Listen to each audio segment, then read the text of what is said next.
Hey guys, in this video I'll show you how to turn on your Android mobile device without a power button or a broken power button. Please make sure to watch this video to the very end to avoid missing any vital information and making any mistakes in this process. In saying that, let's dive in.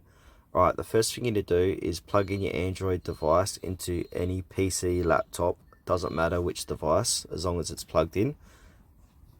And then what you want to do is hold your power up and power down button at the same time as your phone being plugged into the computer, and just wait a few seconds until a blue screen appears. Once that blue screen appears, and then press on the volume down key, and the phone will now proceed to restart, and then it will turn back on. And that's it. That's all you need to do to switch on your Android device again. Thanks for watching this video to the very end. Please consider to like this video and subscribe to our channel if you found it helpful. We really appreciate it.